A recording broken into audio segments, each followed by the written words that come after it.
తన యొక్క జీవితంలో వచ్చే ఒక అంచెలంచెలుగా వస్తున్న మార్పులు గమనించాలి. పాటలు పద్యాలు అనేవి ఆయన వదిలిపెట్టలే. ఆయన అద్భుతమైనటువంటి పద్యాలు రాసేవాడు, పాటలు రాసేవాడు. ఆయనకు ఉర్దూ మీద మామూలు సాధికారికత కాదు. ఏ మత్ కహో కే జగ్ మే కర్ సక్తా క్యా ఖేలా, లాఖో మే కార్యకర్త బస్ వీర్ మహాబనత.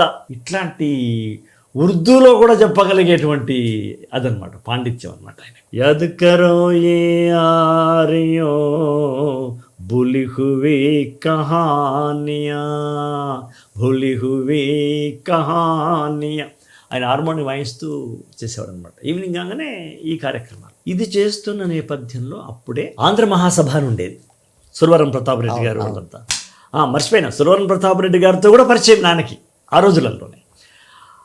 ఆ ప్రభావంలో ఆంధ్ర మహాసభ రెండుగా చీలిపోయింది. అతివాద ఆంధ్ర మహాసభ ఒకటైంది, మందుమల నరసింహరావు వీళ్ళందరూ. తర్వాత అది మితవాదం. అతివాదం దాంట్లోకి వచ్చేసరికి రావినారాయణ రెడ్డి గారు, బద్దమిల్లారెడ్డి గారు, ఆరుట్రాన్స్ వీళ్ళందరూ మొదలు ఆర్య సమాజే.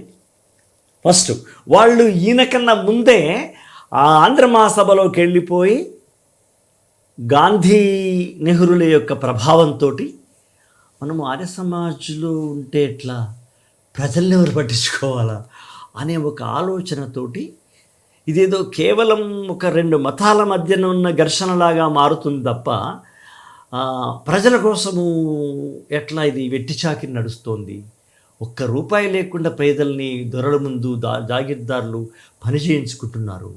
ఇవన్నీ ఆలోచనలతోటి ఒక గ్రూప్ వేడైపోయింది. 11వ ఆంధ్ర మహాసభ బాగా జరుగుతుంది, అదేదో కొత్తదనంగా ఉందని ఇతను పేపర్ల ద్వారా, సురవరం వారి ద్వారా, వీళ్ళందరి ద్వారా వినడం మొదలుపెట్టినాడు.